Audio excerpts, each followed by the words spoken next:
Hello guys, ഒരു important കാര്യം പറയാൻ വേണ്ടിയാണ് വന്നിരിക്കുന്നത് കേട്ടോ.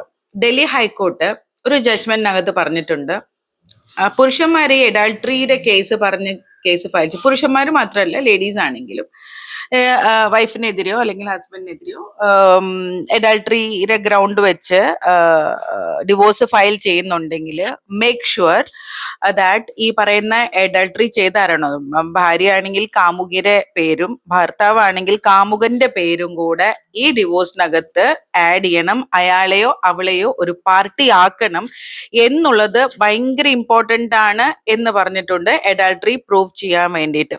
അപ്പൊ അഡൾട്ടറിയുടെ കാര്യം പറഞ്ഞ് നമ്മളൊരു കേസ് ഫയൽ ചെയ്യുമ്പോൾ ഭാര്യയുടെ കാമുകൻ ആരാണോ അയാളെ പാർട്ടിയാക്കണം കേസിനകത്ത്.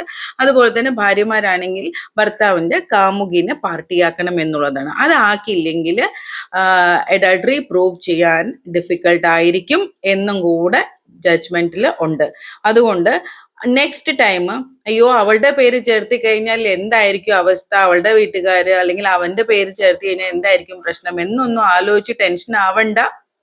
ഇനി ടെൻഷൻ ആവുന്നുണ്ടെങ്കിൽ ഈ ഒരു ഗ്രൗണ്ട് വെച്ച് അഡൾട്ടറി ഗ്രൗണ്ട് വെച്ച് ഡിവോഴ്സ് ഫയൽ ചെയ്യാനും പറ്റില്ല. നിങ്ങൾക്ക് അറിയാലോ, പുരുഷന്മാർക്ക് പ്രത്യേകിച്ച് അറിയാലോ, അഡൾട്ടറി കണ്ടുപിടിക്കുക, അതിന്റെ പ്രൂഫ് കണ്ടുപിടിക്കുക എന്നുള്ളത് ഇമ്പോർട്ടൻ്റ് ആണ്. അത് കയ്യിൽ കിട്ടിക്കഴിഞ്ഞാൽ ഭാര്യമാർക്ക് 5 പൈസ കൊടുക്കേണ്ട ആവശ്യം വരില്ല എന്നുള്ളതും കൂടെ ഉണ്ട്. അതുകൊണ്ട് കണ്ടും മനസ്സിലാക്കിയും വേണം നിൽക്കാനായിട്ട്. പിന്നെ ഒരു കാര്യം കൂടെ പറഞ്ഞുതരാം, ഭാര്യയുടെ കൂടെ ജീവിക്കുന്നുണ്ട് ഇപ്പോ എങ്കിൽ ആ സമയത്താണ് ഈ പറയുന്ന തെളിവുകൾ കണ്ടുപിടിക്കേണ്ടത്.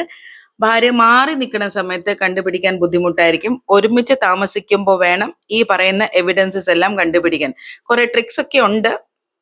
കൺസൾട്ടേഷൻ താല്പര്യമുള്ളവർ വിളിക്കാം, കുറച്ച് കാര്യങ്ങളൊക്കെ ഞാൻ പറഞ്ഞുതരാം. ഓക്കെ, അപ്പം ശ്രദ്ധിക്കുക, ഇനി തൊട്ട് അഡൾട്ടറി ഗ്രൗണ്ട് വെച്ച് ഡിവോഴ്സ് ഫയൽ ചെയ്യുമ്പോൾ അഡൾട്ടറിന്റെ പേര് പാർട്ടി ആക്കണം. അതായത് അയാളെയും ഈ പറയുന്ന ഡിവോഴ്സ് കേസിൽ ഒരു പാർട്ടി ആക്കണം എന്നുള്ളത് ഇമ്പോർട്ടൻ്റ് ആണ്. Okay, by.